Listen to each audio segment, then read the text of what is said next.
오늘은 주의 재림에 대한 신앙, 이런 제목으로 말씀을 선포하려고 합니다. 성경은 신약 27권, 구약 39권, 이렇게 66권 1189장으로 구성되어 있습니다. 그 내용을 짧게 요약하면 이렇습니다. 하나님께서 세상을 이렇게 창조하셨다. 이것이 창세기입니다. 그리고 하나님께서 세상 역사를 이렇게 진행하시다가 이것이 레위기서부터 유다서까지의 내용입니다. 그리고 마침내 이렇게 마치신다. 이것이 요한계시록의 말씀입니다.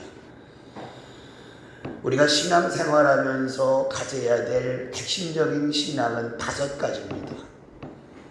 우리 신앙 전체를 손바닥에 비유한다면 한 손가락에 5개가 있는 것처럼 신앙생활의 기본도 5가지를 가져야 돼요. 첫째는 창조신앙입니다.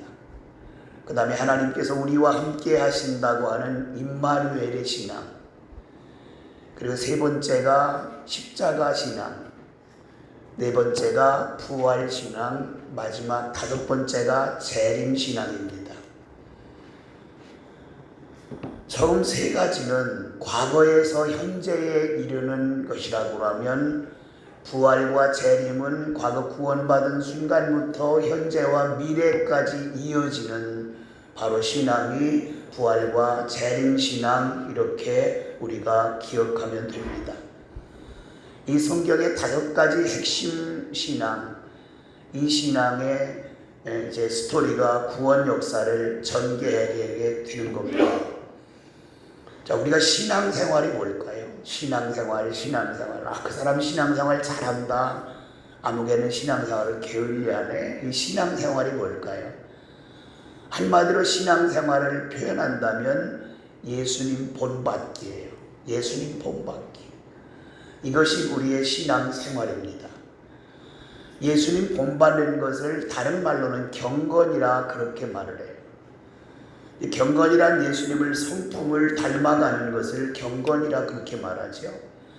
그래서 신앙생활을 더 구체적으로 설명하면 예수님의 경건한 성품을 닮아가기 위해서 끊임없이 훈련하고 노력하는 것, 이것이 신앙생활이라고 할 수가 있습니다. 우리가 오늘 본문으로 삼은 데살로니가 전후서는 재림에 대한 신앙을 우리 성도들에게 심어주기 위해서 기록한 말씀입니다. 모든 그리스도인들에게 재림에 대한 신앙심을 심어줘서 어떤 환난과 핍박이 와도 아니면 신앙적으로 위기가 와도 결코 흔들리지 않도록 오늘 말씀을 우리에게 주시는데, 오늘 재림 신앙을 가져야 될 궁극적인 목적이 어떤 것인가에 대해서 살펴보도록 하겠습니다. 첫째는 그리스도인이라면 예수님의 재림에 대한 기본적인 지식을 반드시 가져야 됩니다. 초대교회 성도들이 신앙생활할 당시에는 상황은 신앙을 지켜나가는데 그리 녹록하지 않았습니다. 이스라엘뿐만 아니라 주변의 소아시아 지역 대부분을 로마가 식민지화하고 있었기 때문에 황제 숭배를 하지 아니하고 신앙을 지킨다고 하는 것은 어찌 보면 목숨을 담보하지 않으면 할 수 없는 그런 상황이었어요. 그렇게 어려운 상황 속에서 환난을 당하고 핍박을 당하는 성도들을 위로하기 위하여 사도 바울을 통하여 오늘 데살로니가 전후서를 기록해서 우리들에게까지 준 겁니다.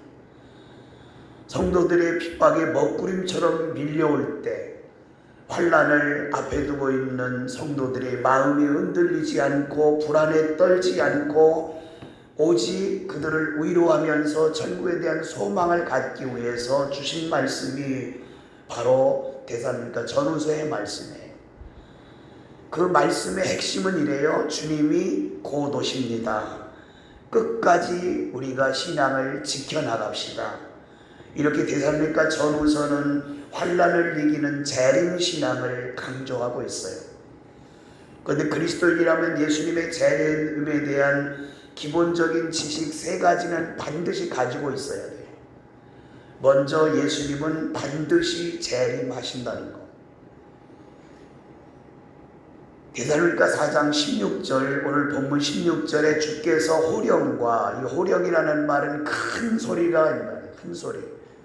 아마 이 호령이 어떤 걸지 몰라요. 왕이 오십니다. 아니면 예수님께서 재림하십니다. 이 소리일 것 같아요. 그리고 천사장의 소리. 천사장은 기쁜 소식을 전하는 천사장은 미가엘 천사장이기 때문에 재림을 사모하는 가브리엘 천사장이기 때문에 재림을 사모하는 모든 사람에게 기쁨을 주기 위해서 아마도 가브리엘 천사장이 소리에 함께하지 않았나. 또는 예수님께서 오실 때 천군 천사와 더불어 오신다 그랬으니까 여기서 군대 천사는 미가엘 천사잖아요. 그래서 미가엘 천사장이 동행하지 않았나 이렇게 생각해 볼 수가 있어요. 그리고 하나님의 나팔로, 하나님의 나팔은 빵빠르지요. 빵빠르 울림과 동시에 하늘로부터 예수 그리스도가 이 땅에 재림하신다. 반드시 주님이 재림하신다는 것을 우리가 믿어야 돼요. 두 번째 믿을 것은 예수님의 재림의 날은 아무도 모른다는 거예요. 주님의 재림의 날에 대해서는 여러 가지 징조를 보아서 날이 가깝다고 하고 예측은 할 수 있는데 재림의 날은 아무도 몰라요. 만약에 재림의 날이 언제다 이렇게 못 박는 사람이 있으면 100% 이단이에요. 이렇게 재림의 날을 비밀에 붙여진 이유에 대해서 성결대학교 설립자인 김윤주 박사님께서는 이렇게 말했어요. 재림의 날을 비밀에 붙여둔 이유는 인간의 망령된 행실을 피하기 위해서다. 무슨 얘기냐면 이런 말입니다. 예수님의 재림의 날을 알게 된다면 우리 믿는 사람들 뿐만 아니라 믿지 않는 사람들도 세상 향락을 다 누리며 살 거예요. 그리고 재림의 날이 가까운 그날에 예수 믿게 되고 신앙을 정비해서 천국 가려고 할 거예요. 이런 망령된 행실을 피하기 위해서 하나님께서 재림의 날을 비밀에 붙여두셨다 이렇게 말씀하고 있어요. 예수님 자신도 모른다 그렇게 아주 일축하고 있어요. 마태복음 24장 36절에 보니까 그날과 그때는 아무도 모르나니 하늘의 천사들도 모르고 아들도 모르고 아버지만 아시느니라. 재림의 날에 대해서 거짓 선지자들이 재림의 날을 예언하는 것을 재림의 날을 예언하고 성도들을 미혹하는 것을 방지하기 위해서 재림의 날을 비밀에 붙여두었다는 거예요. 여러분 우리나라가 세계가 지금 공해로 엄청나게 신음을 앓고 있어요. 근데 공해 가운데 가장 심각한 공해가 있는데 그게 뭐냐면 영적 공해예요. 영분별을 바르게 하지 못하고 미혹의 영에 미혹돼서 살아가는 거 이것이 바로 영적 공해인데 영적 공해를 맞이하면 천국이 보장되지 않아요.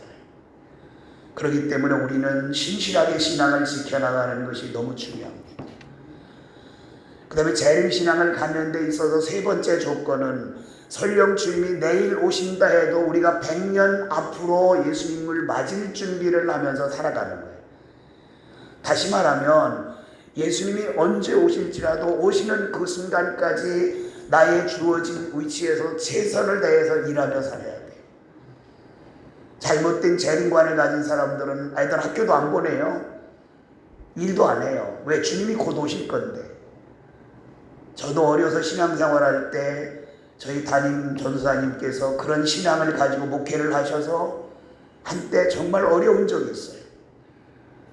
전도사님 가정에 자녀들을 다 학교 안 보내는 거예요. 그리고 이분의 설교 대부분이 재림신앙에 관해서 말씀을 하시는데 그분의 설교를 들으면 곧 내일 모레 주님이 오시는 것처럼, 물론 설교가 그런 게 좋은 겁니다. 소망을 갖게 하는 거. 근데 문제는 현실에서 벗어난 생활을 한다는 것은 이게 잘못된 거예요. 우리 주님께서도 말씀하세요.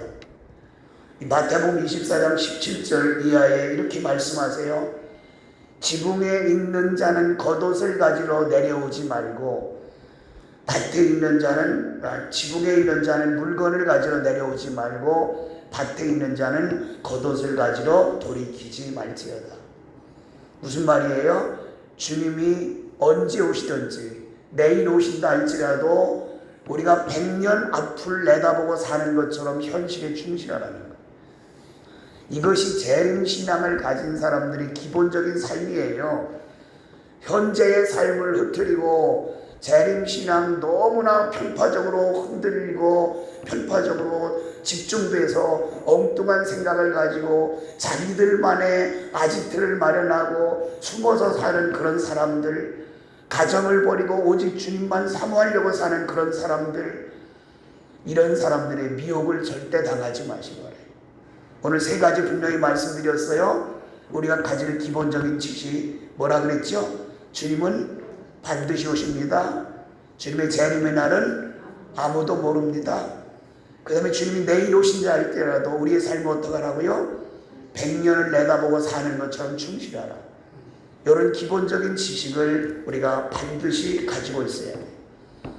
두 번째는 예수 그리스도께서 재림하실 때 나타나는 현상은 3단계로 이루어진다는 것을 알아야 돼요. 오늘 본문에 그것을 아주 구체적으로 설명했어요. 먼저 주님께서 공중에 재림하신다. 오늘 본문 16절 중반절 보세요. 하늘로부터 강림하시리니 라고 했는데 이 강림이라고 하는 말은 한자예요. 내리강자. 재림이라고도 하고 두 번 오신다 그래서 재림이라는 말도 쓰고 강림이라는 말도 쓰는데 성경에도 재림이라는 말도 쓰고 강림이라는 말도 쓰는데 같은 의미예요.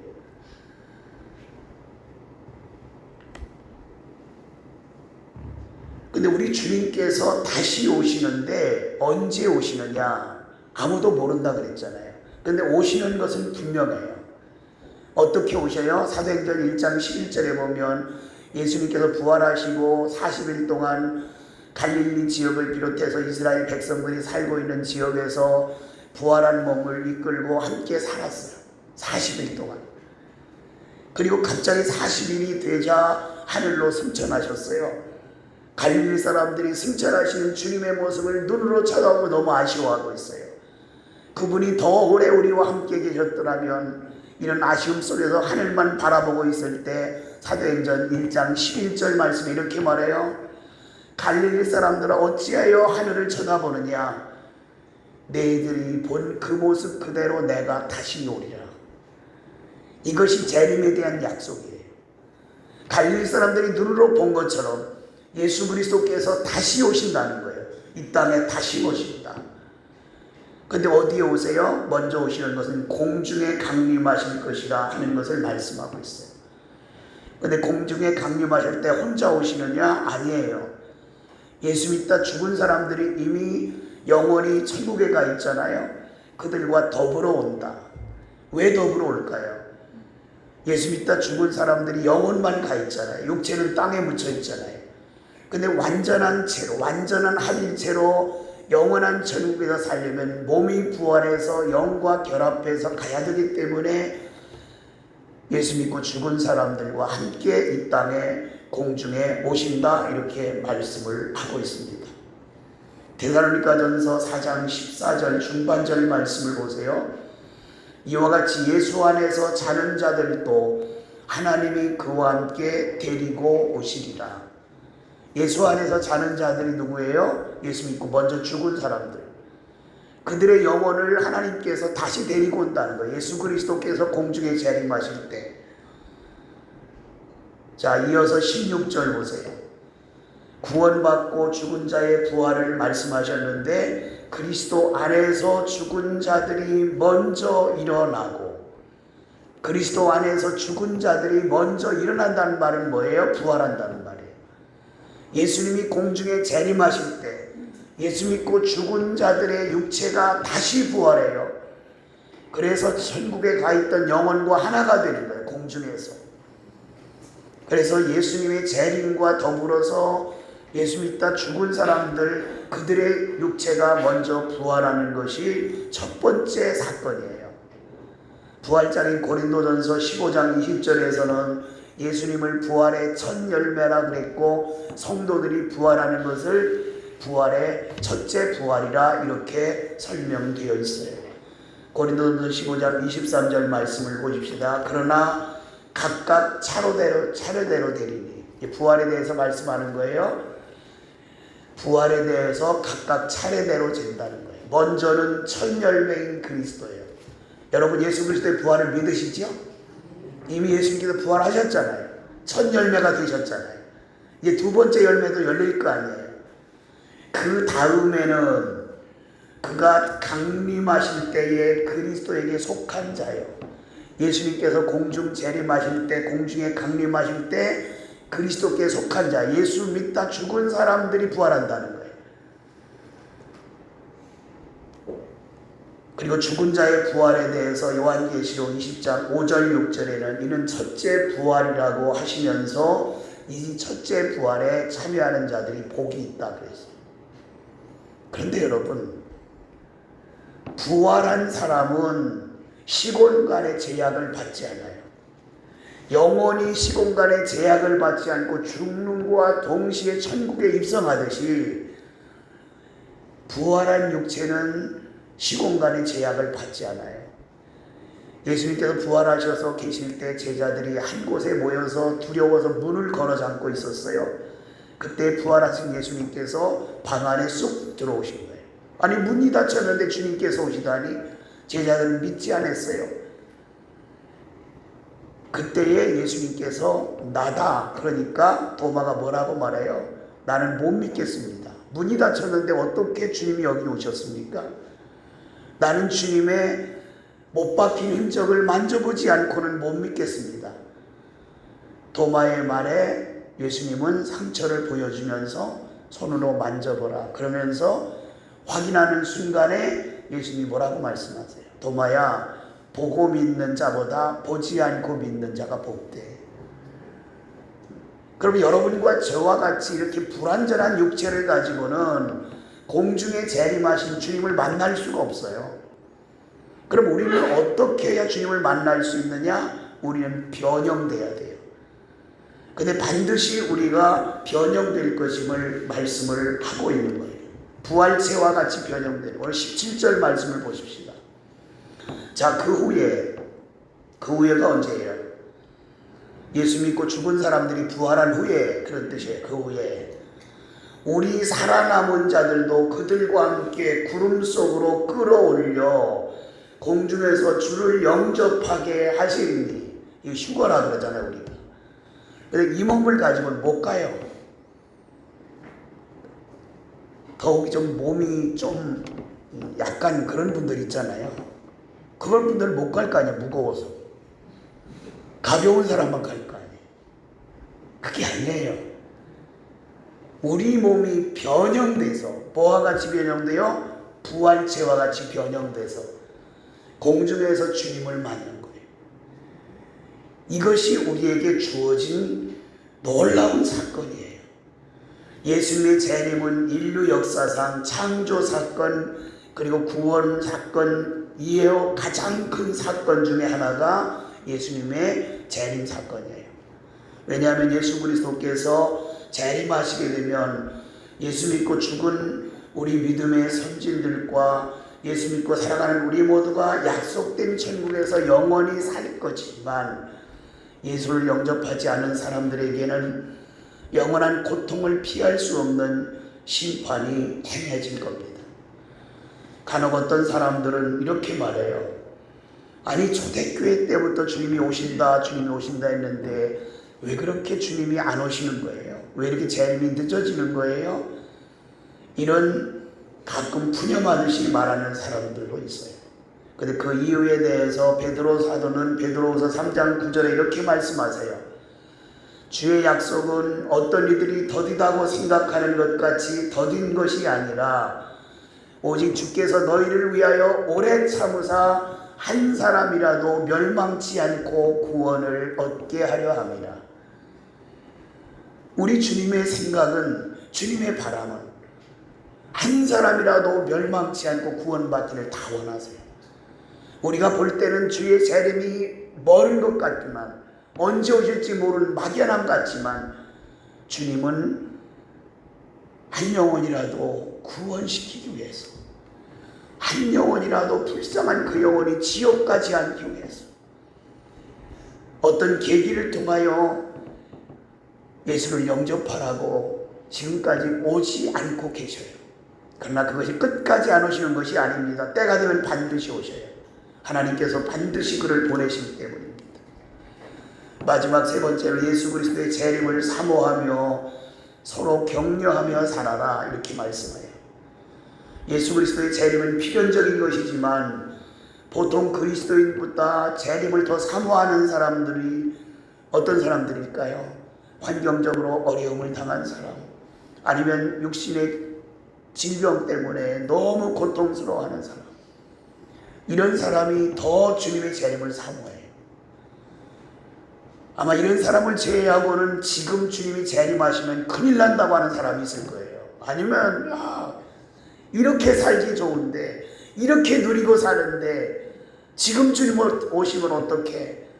이제 집을 좀 장만하고 애들과 더불어 살만한데 주님 오시면 어떡해? 오늘 그런 물질만능주의, 쾌락주의가 예수님의 재림에 대한 소망을 와해시켜버리고 마는 거예요. 그러나 주님은 반드시 오세요. 어려움 당하고 환난 당한 사람들을 향하여 우리가 서로 위로해야 돼요. 주님이 곧 오십니다. 우리 조금만 힘냅시다.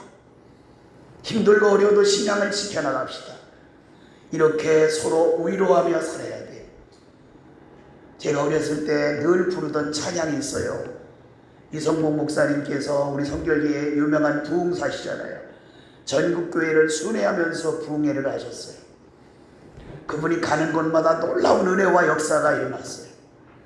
저도 어린 마음이지만 그 목사님이 부흥회를 하신다면 어디든지 제가 가서 은혜 받고, 근데 그분이 집회를 인도할 때마다 한 번도 빠지지 않는 찬양이 있어요. 연세가 드신 분들은 기억할 거예요. 낮에나 밤에나 눈물 머금고 우리 주님 오시기만 고대합니다. 그런 고대가, 주님 고대가라고 하는 찬양. 그렇게 과거의 보릿고개를 지나면서 먹고 살기 힘든 그 시절에 우리의 믿음의 조상들은, 선진들은 주의 재림을 그렇게 사모했어요. 그리고 낮에나 밤에나 눈물 머금고 먼 하늘을 바라보며 주님 언제 오시느냐, 이것을 사모하며 살았던 적이 있습니다. 오늘 이 시대도 우리가 반드시 필요한 것이 재림신앙이에요. 그리고 우리가 피차 위로하며 격려해야 돼요. 주님 곧 오십니다. 이렇게 격려해요. 이스라엘 백성들은 인사가 두 가지예요. 서로 만나면 샬롬, 이렇게 인사해요. 안녕하십니까? 평안하십니까? 그때 샬롬이란 평안하십니까? 그리고 담소를 나누고 볼 일을 다 보고 갈 때는 인사법이 다릅니다. 마라나타, 손을 들면서 이렇게 해요. 마라나타, 이게 이스라엘 백성들의 작별 인사법이에요. 그 마라나타는 말은 요한계시록 22장 20절 말씀에 주 예수여 어서 오시옵소서, 그 소리예요. 주 예수여 어서 오시옵소서. 마라나타. 다른 말로는 주 예수님 오십니다, 이 뜻이에요. 그러니까 이스라엘 백성들의 항상 신앙의 중심에는 예수님이 오셔야 평화가 오잖아요. 성령을 받아야 평화가 오잖아요. 그래서 샬롬하고 인사하고, 예수님이 이제 다시 오실 것을 고대하면서 마라나타, 그리고 헤어져요.